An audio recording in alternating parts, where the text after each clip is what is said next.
Welcome, welcome to E.S.P. TV. This is the live taping, and we have a wonderful studio audience with us tonight. I'm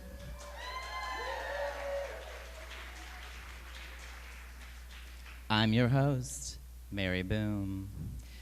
Now, you see, when E.S.P. TV approached me to pull together the acts for this particular evening, well, first they asked me, do you want to do a holiday special or a Halloween special? Now, a Halloween special doesn't seem all that interesting. I mean, it's much more fun to be festive and celebrate Christmas, which is about shopping. And since everybody, I'm sure, in this audience just came back from Miami, just like me, where people were shopping, it seemed like an apropos idea. Now, thinking about Christmas, we could have gone the way that everybody likes to go and been really avant-garde and done like very interesting things.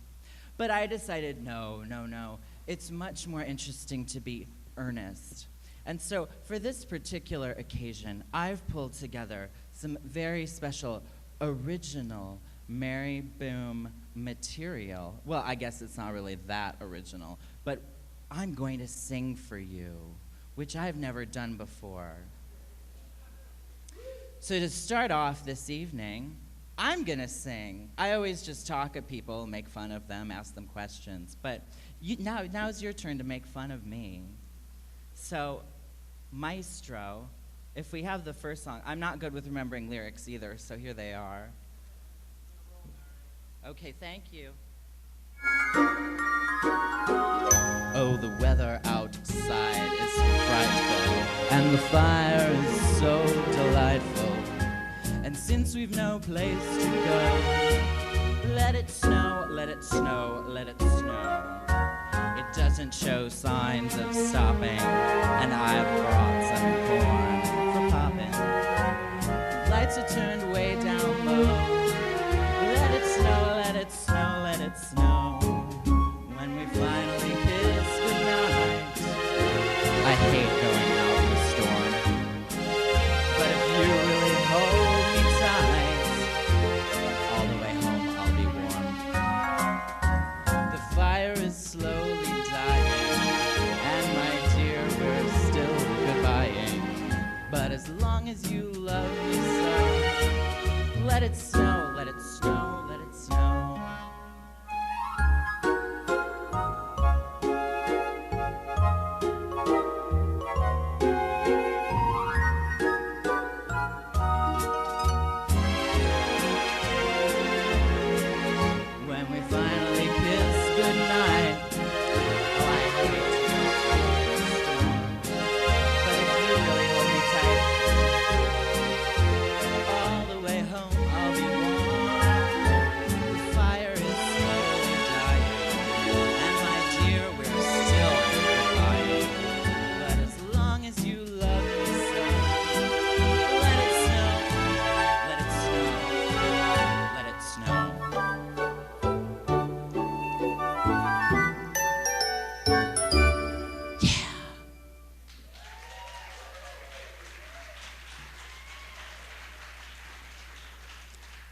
Please. So we're going to kick off a wonderful evening. We've got all sorts of amazing surprises for you, including Mary Boom's debut single. You see, I started backwards. Most people, once they hit their, low point, they record a Christmas song. But I did that first. We're just doing it backwards tonight. Speaking of backwards, V's going to hate me. We've got a wonderful act opening for us.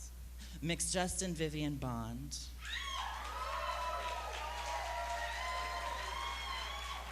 Doing an original version of a classic that you know and love, accompanied by Nathan. Justin, thank you so much for coming out. It's my pleasure to be here, of course, Mary. Thank you, Mary. You look gorgeous. Ladies and gentlemen, of course, we're all very excited to be here to celebrate the birth of the Christ child and to do performance interventions on his behalf. I'm going to do a holiday song that was inspired because I'm sure that the Christ child has had a profound influence on all of our lives, but not nearly as profound as the movies. And so I'm going to do a song that was a Christmas song that was written for the movies, and it was recorded by, performed by Judy Garland. And in the original movie, Meet Me in St. Louis, I'm going to sing the original lyrics, which Judy Garland refused to sing because the first line is, "Have yourself a merry little Christmas, it may be your last." She was supposed to sing it to little Margaret Sullivan, and she said if she sang it to Margaret Sullivan, she'd be public enemy #1. So she made them change it, but I'm going to sing the original lyrics for you, and then you might understand why. Was that earnest enough for you? Okay. I'm going to read it from my iPhone, because when you said you had a bunch of acts, I misheard, and I thought you said apps. So I'm just happy to be the first app tonight.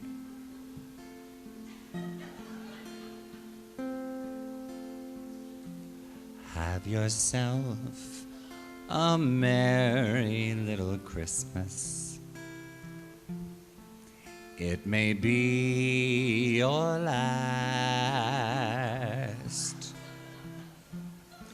Next year we may all be living in the past.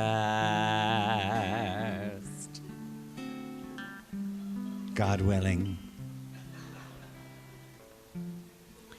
Have yourself a merry little Christmas. Pop the champagne cork.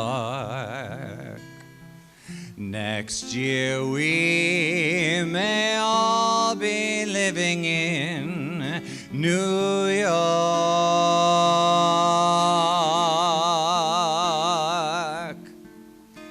No good times like in olden days.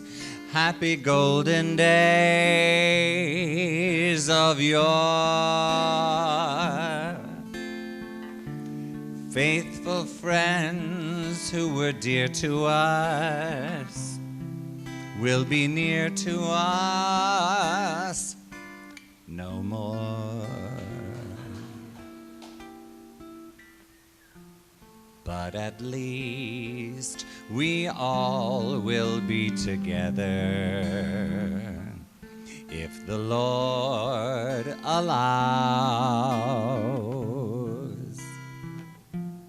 From now on, we'll have to muddle through somehow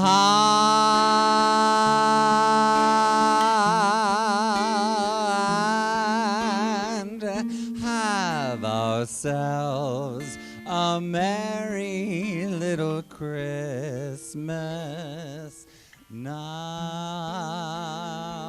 Now, in the movie that this song was written for, Meet Me in St. Louis, it's a family story directed by a homosexual that married and impregnated Judy Garland with a daughter, Liza Minnelli. Now, at the end of the movie, all of the family is very happy because they don't have to move to New York.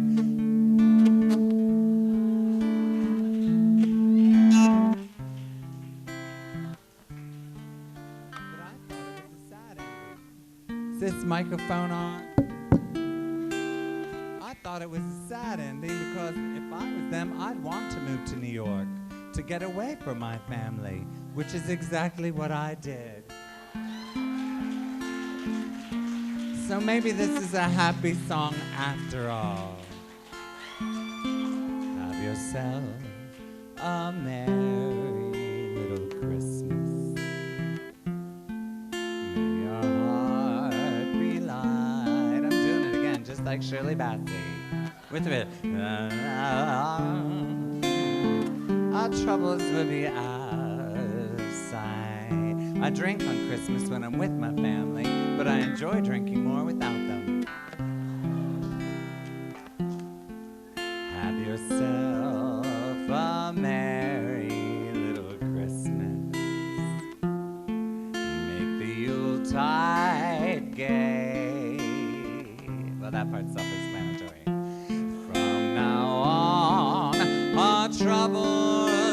be miles away.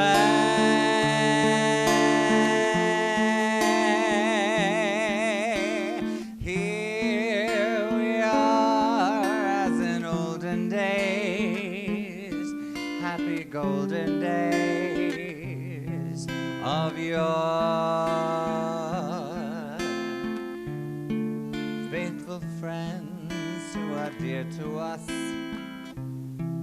gather near to us once more.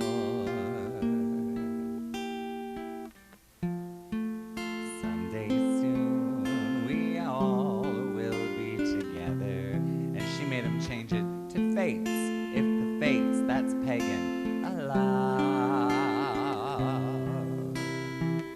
Hang a shining star upon the highest bough, and have yourself a merry little Christmas now.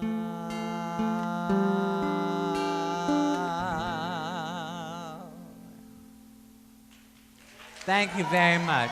Nathan Carrera, ladies and gentlemen. Thank you. Now, hello. Oh, let me just interview you real quick. Hello. Oh, here we go. Is this mic on? Here, hello. Oh, technical. Oh, here we go. Here we go. Oh, now that was very sweet of you to sing a song about me, this merry little Christmas that we have here. Now, Justin, I know that you are always performing a Christmas pageant in one place or another, or a lot of places like you're doing this year. What is it about Christmas that you love so much to sing about it every single year? I don't really love it at all. I don't like it. But I figure, you know, Christmas people want to go see a Christmas show, and so I put one on and I make money. And then I don't work in January, which is... And this from the snow angel herself. Well, you know, Snow Angel doesn't reference Christmas. I am also a pagan, so I like to do something that's a little bit about the solstice, you know, but usually it's really the most wretched time of the year for me, Christmas, solstice. I'm just tired.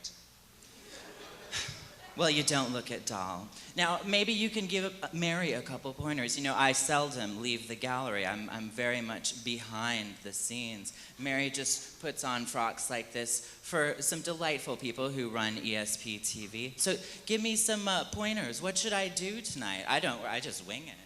Powder. That's the only thing I can say for television, for the dressing room, for life. This time of year specifically and especially, it's all about powder. It's many varieties and it's many forms. So Justin, yeah, powder. Justin is gonna go back into the dressing room for some powder herself. Let's thank her one more time.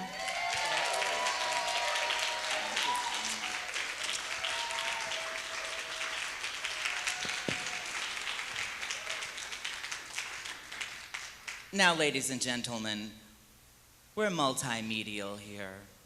And there are people who cannot be with us tonight because they live in horrible places like San Francisco.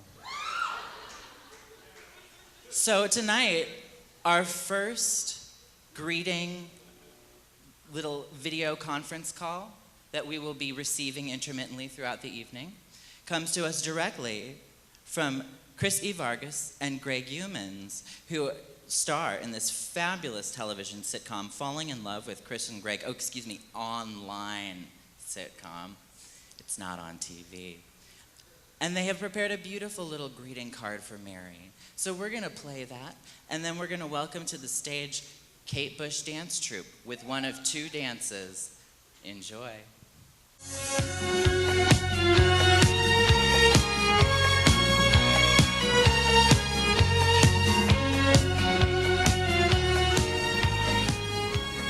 This time of year always makes us think back to the dark winter of 1971, when there almost wasn't a Christmas in San Francisco. That November, our fairy drag mothers, the Coquettes, had taken their Bay Area hippie magic on the road to New York City, in a misguided attempt to hit the big time. The fabulous Sylvester traveled with them as their opening act for a series of performances at the Anderson Theater. Unfortunately, the sophisticated audiences of New York City were unable to appreciate the spontaneity and open-heartedness of the Coquettes. The city's cold reception drew a wedge between the group and Sylvester, and upon their return, the Coquettes were never the same. But let's not dwell on the past. We are creating a performance in which we restage those 1971 shows. But this time, things are going to go right. Our guiding question: what might have been if the Coquettes' radical world-making project hadn't been derailed that November? We're queering the archive, if you will, and also inviting you into our process as a form of social practice. And as we've been channeling the 70s this past week, we've been experimenting with costumes. Mine is inspired by Sylvester. I think of it as a kind of Sunday morning, lounging around after a weekend at the baths look. Lots of color blocks and clean lines, and I repurposed this belt and this brooch to make this nice headpiece. And mine is inspired by the Coquettes, so maybe it's a little more freeform. But I've just been playing around with wigs and glitter, and with gauzier, sheer fabrics that I'm normally comfortable wearing. And he's still working on it, but it's coming along. And we've been modeling our sets. So, this is our maquette, or diorama. And as you can see, it traces the Coquettes' journey from the West Coast to the East Coast. So it begins over here with San Francisco and the Golden Gate Bridge. Then it goes eastward through the red states, sort of this desert of culture. And as you can see, things are kind of beige and barnyardy. But the butterfly goddess looks down, and everywhere they go, the Coquettes impart their sort of queer magic and psychedelia, and finally you get to the far right there, and that is the Big Apple. But don't worry, we're going to have a lighting concept and design, and that's going to make everything much more clear. And then, for the opening acts and the solo numbers, all the lights are going to go down, and all this junk's going to get blacked out, and then you'll just have Sylvester out front with a spotlight. Well, I thought we agreed that we wouldn't entirely block out the sets, because Sylvester could still interact with them, and also, of course, with the other performers. No, I think it's too busy. I think we need to pare things down to one or two main concepts, because all this clutter just makes it look like we don't know what we're doing. Plus, it's going to make it harder for the critics to write about it the next day.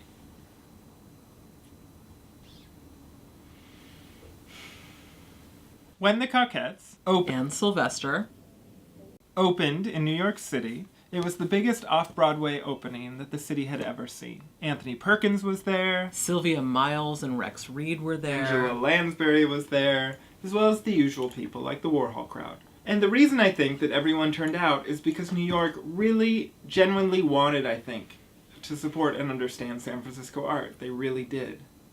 But something just didn't work. I don't know what it was. Maybe the work was too raw, too honest.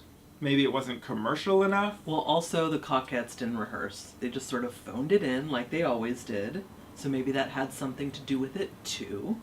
Sylvester, on the other hand, brought down the house. Unlike the Coquettes, he had spent the whole week prior rehearsing with his hot band, and it paid off. He was a major smash. So what are you saying exactly? That the Coquettes are responsible for what happened to them? That they should have been more professional? Well, I think that sometimes people, especially in the Bay Area, dismiss things as corrupt professionalism when what they're actually pointing to is talent, and it scares them because not everyone has it. So basically, what happened in New York is that Sylvester betrayed the Coquettes. When he saw that they were sinking in the cold, icy waters of Manhattan, he jumped ship. On the second night, he went out on stage and said to the audience that the show was a travesty. And then on the seventh night, he went out there and said, I gotta be here, but I don't gotta sing, and he walked off stage. So really, he fucked them over. But maybe you think we should celebrate him for that. Oh no, I think we should condemn him for it. If the Coquettes didn't rehearse and know how to sing, how dare Sylvester? You're right. The only way for queer art to advance is if we all stick together in our tired mediocrity. So I guess the lesson here then is that a time comes in every San Francisco artist's career. When they have to decide. Are they going to be the Coquettes? Or are they going to be Sylvester? Merry Merry Christmas. Christmas.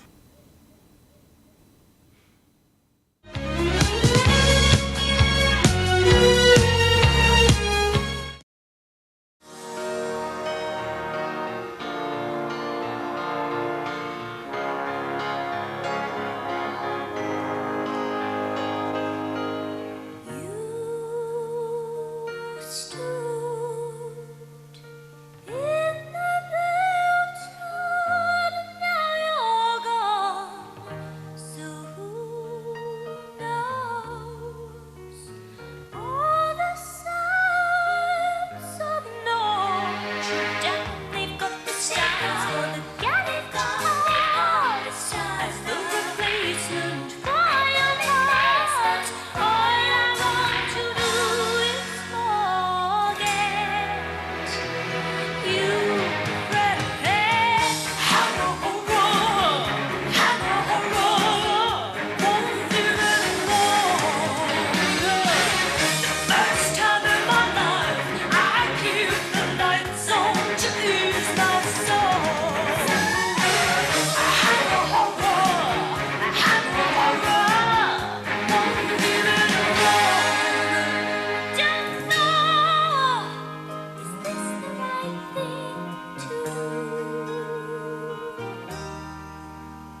Go.